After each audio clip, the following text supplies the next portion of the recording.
Hello বন্ধুরা, তোমরা সবাই কেমন আছো? আশা করি সবাই ভালো আছো। দাস দা ইউটিউব চ্যানেল এবং অপূর্ব দাস এফবি পেজ থেকে তোমাদের সকলকে স্বাগতম। আর একটা নতুন ভিডিও নিয়ে চলে এসেছি রামেশ্বরপুরে, যেটা গুড়াপ থেকে 17 কিলোমিটার ভেতরে একটি গ্রামে। আলু টিপে চলে এসেছি। দেখো গ্রামের প্রকৃতির কি সুন্দর আর নিস্তব্ধ সৌন্দর্য। দেখো পাখির আওয়াজগুলো সত্যি আমাদের এলাকায় এরকম শোনাই যায় না, কোনোদিনই যাবেও না আর শহরাঞ্চলে। এই গ্রামের এই স্নিগ্ধতাই মনে হয় আমাকে বারবার টানে। দেখো কত সুন্দর একটা গ্রামের পরিবেশ, কি সুন্দর লাগছে। এইসব সৌন্দর্য কোনোদিন ভাগ করা যাবে না কোনো রকমভাবেই। পাশে একটা টমেটো ক্ষেত আছে, এখান থেকে যে দেখছো আমার আলু লোড হচ্ছে। আলু লোড করার পরে এই দেখো টমেটো ক্ষেত।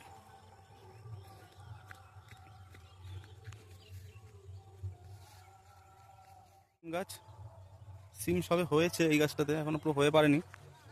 সিম ক্ষেতটা দেখো। আর ওই দেখো আমাদের চাষি ভাইরা আলু নিয়ে আসছে আমার গাড়ি লোড করার জন্য।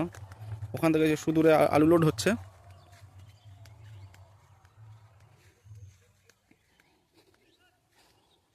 দেখো সিম গাছে সিম হয়েছে কত সুন্দর।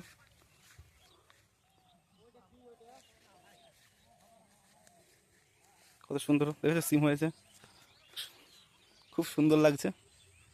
খুব খুব একটা স্নিগ্ধ পরিবেশ, মনটা পুরো প্রাণটা একদম পুরো জুড়িয়েই যাচ্ছে এই সুন্দর পরিবেশে। সামনে একটা বেগুন ক্ষেত আছে। এই দেখো বেগুন ক্ষেতটা দেখো, বেগুন হয়েছে কত সুন্দর বেগুন হয়েছে। এই দেখো বেগুন।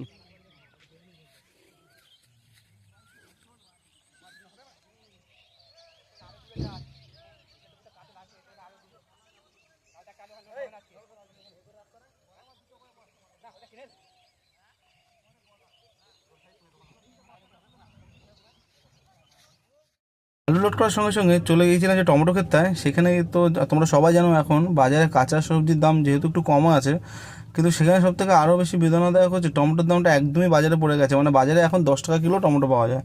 তো চাষিদের মাথায় একদমই মানে হাত কিছু করারই নেই, বাজার যেরকম সেরকম তাদের চলতে হয়। সেখান থেকে আমরা দুটো টমেটো চেয়ে খেলাম, খেয়ে আনন্দ করলাম, তার সঙ্গে কথা আলোচনা করে তাদের দুঃখের বিবরণগুলো শুনলাম। যে চাষি ভাইদের পাশে থেকো এবং তাদের কৃষি ব্যবস্থাটাকে বাঁচিয়ে রেখো। গাড়ি যখন ছাড়বো তার আগে আগে ওই চাষি কাকু আমাকে কিছু টমেটো আমাকে উপহার দিল বাড়ি নিয়ে যাওয়ার জন্য। খুব ভালো লাগলো সেটা দেখে, যে গ্রামের আত্মীয়তা সত্যি এখনও দেখা যায়। খুব সুন্দর, ভালো লেগেছে সেটা। তা তোমরা যদি আমার ভিডিওটি ভালো লেগে থাকে অবশ্যই লাইক কমেন্ট শেয়ার করো। অবশ্যই তোমাদের মতামত জানিও। আমাদেরকে ভালোবাসলে অবশ্যই আমাদের পাশে দেখো। নতুন নতুন ভিডিও আসবে, ভিডিওগুলোই দেখবে, শেষ পর্যন্ত দেখবে। এবং একটাই অনুরোধ, যে ইওর দাস দা চ্যানেলটি, এটা ইউটিউবে রয়েছে, সেটা অবশ্যই সাবস্ক্রাইব করে দিয়ে যারা